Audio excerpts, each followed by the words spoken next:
Assalamualaikum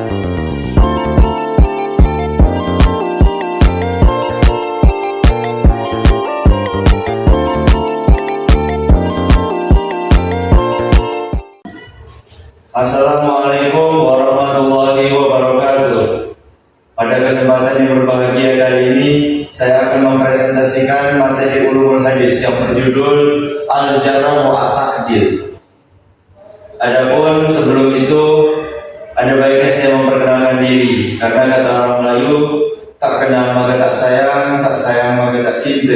Sudah cinta belum tentu sayang, sudah sayang belum tentu jadi miliknya. Saya Muhammad Sifila Sunnah Khairul Fikar, NIM 2023060026. Baiklah Bapak Ibu yang saya hormati, pada kesempatan kali ini kita akan sedikit mengupas tentang materi Al-Jarh wa Ta'dil. Next. Pada slide pertama ini kita akan membahas dulu terkait pengertian. Karena dalam ilmu Al-Jarh wa Ta'dil, jika kita tidak paham dengan pengertian yang akan dibahas, bagaimana kita akan mengupas lebih dalam. Simpelnya begini, Al-Jarh merupakan atau secara bahasa adalah membuat luka kepada tubuh orang lain yang ditandai dengan mengalirnya darah dari luka itu. Nah, dari secara bahasa kita dapat mengambil menurut ulumul hadisnya, Al-Jarh berarti munculnya suatu sifat dalam diri perawi yang menodai sifat adilnya atau mencacatkan hafalannya dan kekuatan ingatannya. Mengakibatkan apa? Mengakibatkan gugur riwayatnya, lemah riwayatnya, atau bahkan tertolak riwayatnya. Jadi di sini simpelnya begini, Al-Jarh ini merupakan sifat atau sesuatu yang muncul dalam diri perawi yang mengakibatkan cacat hafalannya, kurang hafalannya, atau hilang catatan dari guru-gurunya. Mengakibatkan apa? Mengakibatkan gugur riwayatnya, lemah riwayatnya tapi bukan syahwatnya, atau bahkan tertolak riwayatnya. Lanjut, yang kedua itu ada al-adl. Secara etimologi berarti sesuatu yang terdapat dalam bahasa sesuatu itu harus lurus. Hanya di sini adalah merupakan lawan dari lacur, lawan daripada al-jarh tadi. Yang mana orang adil atau orang yang adil berarti adalah orang yang diterima kesaksiannya. Artinya dia dapat dipercaya dan dia itu merupakan orang yang dinilai positif. Maksudnya begini, kata takdir sendiri dalam tazkiyah yaitu membersihkan. Adapun takdir secara terminologi adalah pernyataan sifat adil oleh seseorang kritikus mu'addil. Nah, orang yang mengkritikus itu namanya mu'addil terhadap seorang perawi sehingga riwayatnya disampaikan, diterima dan dikatakan sahih. Jadi simpelnya teman-teman, ini ada dua kata.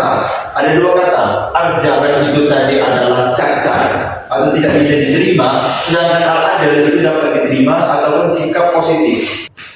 Sejarahnya itu sudah ada sejak zaman Nabi SAW. Jika ada yang mengatakan ilmu Al-Jarh wa Ta'dil itu wah baru ada saat zaman tabi'in, baru ada sejak zaman siapa, buktinya di sini embrio praktik menjarh dan mentakdil sudah tampak pada masa Rasulullah SAW yang beliau contohkan sendiri secara langsung dengan mencela Bisa al-Asy'ariyah, dan pernah pula beliau memuji sahabat Khalid bin Walid dengan sebutan pedang Allah. Jadi di sini Nabi sudah mencontohkan secara langsung bagaimana menjarh dan mentakdirkan. Artinya hal ini sudah ada sejak zaman Nabi. Al-Jarh dan At-Ta'dil dalam ilmu hadis menjadi berkembang di kalangan sahabat, tabi'in dan para ulama setelahnya hingga saat ini. Tingkatannya, oke, kita sudah mulai dalam tingkatan At-Ta'dil. Kembali flashback ke pembahasan sebelumnya, kita kembali melihat kepada kata-kata At-Ta'dil, yaitu kata-kata adil. Bagaimana perawi yang dikatakan adil? Tingkatan pertama adalah perawi yang menggunakan bentuk superlatif atau pentakdilan dengan menggunakan wazan af'ala, dengan menggunakan ungkapan-ungkapan seperti kepadanya fulan adalah puncak, atau fulan paling tepat periwayatan dan ucapannya, atau fulan adalah orang yang paling kuat ingatannya. Pada tingkatan pertama ini adalah orang yang benar-benar sangat adil. Bahkan saking adilnya beliau itu sampai dikatakan adalah fulan adalah paling tepat periwayatan dan ucapannya. Saking bisa dipercayainya periwayat ini. Lanjut ke tingkatan kedua. Tingkatan kedua adalah dengan menyebutkan sifat yang menguatkan kesiqahannya, keadilannya, dan ketepatan periwayatannya, baik dengan lafaz maupun dengan makna, seperti siqatun siqah, siqatun sabit, siqatun percaya, dan lain sebagainya. Tingkatan kedua ini ya otomatis lebih rendah daripada tingkatan pertama, tetapi dalam hukumnya nanti kita bahas di slide selanjutnya. Next. Tingkatan ketiga, menunjukkan adanya persikohan tanpa adanya penguatan atas hal itu, seperti sikoh sabit atau hafid. Lanjut, ketingkatan keempat itu menunjukkan adanya keadilan dan kepercayaan tanpa adanya isyarat kekuatan, hafalan, dan ketelitian, seperti dipercaya, ia tempatnya kejujuran, tidak mengapa dengannya, atau lain sebagainya. Jadi bisa dikatakan pada tingkatan keempat ini, teman-teman, bahwa tidak mengapa jika kita menggunakan apa yang diriwayatkan oleh perawi tingkatan keempat ini. Lanjut. Tingkatan kelima, yang tidak menunjukkan adanya pensikohan atau pencelaan, seperti fulan seorang syekh diriwayatkan darinya. Nah, jadi pada tingkatan kelima ini, teman-teman, adalah fulan itu merupakan seorang guru, entah itu dari sebuah lembaga atau sebuah pengajaran, yaitu adalah seorang guru yang tidak menunjukkan adanya sikoh ataupun celaan. Jadi dia itu guru. Oh, saya mendengar dari guru ini. Nah, gitu maksudnya. Ada tingkatan keenam adalah isyarat yang mendekati celaan, jar. Sahihul hadis, hadisnya lumayan, atau yang tumbuh hadis suhu, ditulis hadisnya. Simpelnya begini, teman-teman. Pada tingkatan keenam ini, hadisnya itu hanya sekedar lumayan. Misalnya, dia mengatakan makan itu tidak boleh yang pedas-pedas, kata-katanya itu lumayan, hanya sekedar lumayan, tetapi untuk hukum lebih jelasnya kita masuk ke slide selanjutnya. Hukum tingkatan-tingkatan ini, untuk 3 tingkatan pertama dapat dijadikan hujah meskipun sebagian mereka lebih kuat daripada yang lainnya. Oke, pada tingkatan pertama tadi, 3 tingkatan pertama dapat dijadikan sebagai hujah. Jelas? Oke. Adapun tingkatan keempat, kelima tidak bisa dijadikan hujah, tetapi hadis mereka boleh ditulis dan diuji kedabitannya. Pada tingkatan keempat dan kelima tidak boleh dijadikan hujah, tapi kalau sekedar ditulis untuk dipelajari dan lain sebagainya itu masih boleh. Jika sesuai dengan hadis mereka maka dapat dijadikan dengan hujah. Bahkan jika tidak sesuai maka ditolak. Tetapi berarti masih ada kemungkinan untuk dijadikan hujah. Sedangkan untuk tingkatan ke-6 tidak bisa dijadikan hujah, tetapi hadis mereka ditulis untuk dijadikan sebagai pertimbangan saja, bukan untuk pengujian karena mereka adalah kedomitan. Jadi di sini jelas tidak bisa dijadikan hujah, tetapi hadis mereka bisa ditulis untuk pengajaran dan lain sebagainya. Tingkatan al-jarh. Kita kembali lagi. Al-jarh di sini adalah sifat tercela ataupun sifat ternodainya sifat adil dari ataupun dari seorang perawi. Nah, pada tingkatan pertama itu menunjukkan adanya kelemahan, dan ini yang paling rendah dalam tingkatan al-jarh. Seperti layyun hadisnya lemah, atau dirinya diperbincangkan, atau padanya ada kelemahan. Nah, jadi perawi-perawi itu dikatakan oleh hadisnya lemah atau padanya ada kelemahan sudah masuk pada tingkatan pertama. Lanjut ke tingkatan kedua, yang menunjukkan adanya pelemahan terhadap perawi tidak boleh dijadikan hujah, seperti fulan tidak boleh dijadikan hujah, atau dhaif, mempunyai hadis-hadis yang mungkar. Nah, jika dia sudah dicap atau sudah ditandai mempunyai hadis-hadis yang mungkar, maka tidak boleh dijadikan sebagai hujah. Lanjut. Pada tingkatan ketiga, menunjukkan lemah sekali, tidak boleh ditulis hadisnya, seperti fulan dhaif jiddan, atau dia dhaif sekali, tidak ditulis hadisnya, tidak halal riwayat darinya. Simpelnya begini, ketika seorang perawi sudah dicap sebagai tingkatan al-jarh pada tingkatan ketiga, maka otomatis hadisnya tidak boleh ditulis, tidak boleh diriwayatkan, atau tidak ada apa-apanya. Tapi jika menurut saya pribadi, hadis dari perawi al-jarh tingkatan ketiga ini tetap boleh ditulis sebagai bahan pembelajaran dan bahan penelitian. Bahan penelitian untuk ilmu al-jarh wa ta'dil. Karena sebagai bentuk contoh saja, tidak sampai dijadikan hujah dan untuk diamalkan.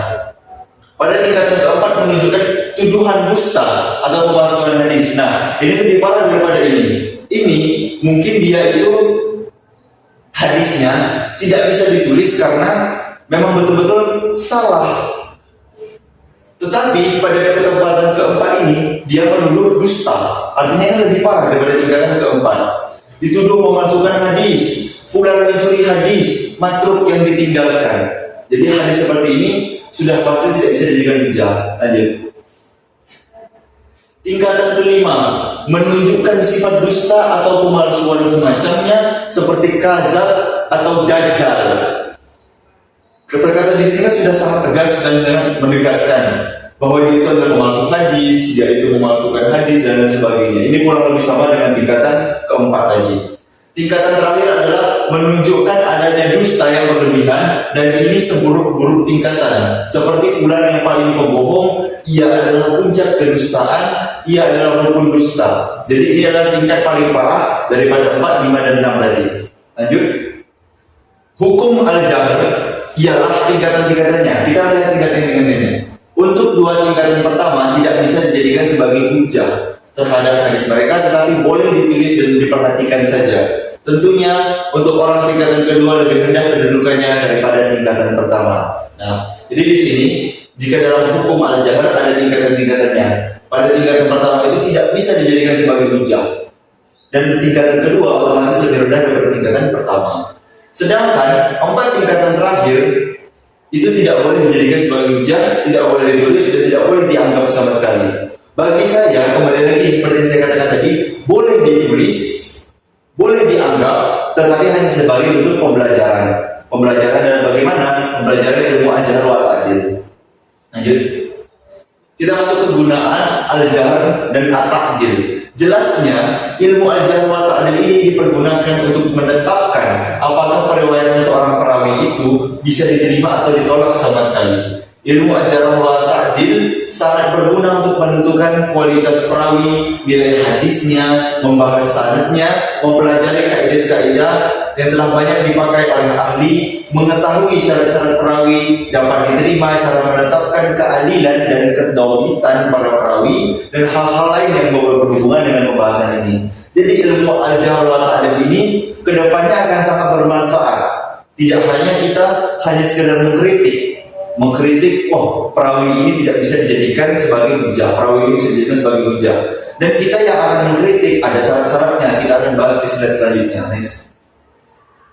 Sebab-sebab perawi dan dikenakan jahr wa ta'dil. Yang pertama itu bid'ah, jelas kullu bid'atin dalalah wa kullu dalalatin finnar, yaitu melakukan tindakan tercela di luar ketentuan syara. Mukhalafah ialah menyalahi periwayatan orang yang lebih sikoh. Maksudnya di sini adalah dia itu menyalahi orang yang kekuatan periwayatannya itu lebih kuat daripada dia. Ghalat ialah banyak kekeliruan dalam meriwayatkan. Mungkin dia itu salah dengar, salah tulis, atau salah dalam memaknai dan lain sebagainya. Jalah al-hal ialah tidak dikenal identitasnya. Maksudnya adalah perawi yang belum dikenal identitasnya ialah hadis yang dapat diterima. Jadi jika dia itu belum punya nama, misalnya saya belum pernah meriwayatkan hadis, belum pernah belajar terkait ilmu hadis, tapi tiba-tiba saya mau meriwayatkan ilmu hadis, loh itu dipertanyakan di mana identitasnya, perawi mana dia itu. Dakwah al-idqaq yang diduga keras sanadnya terputus.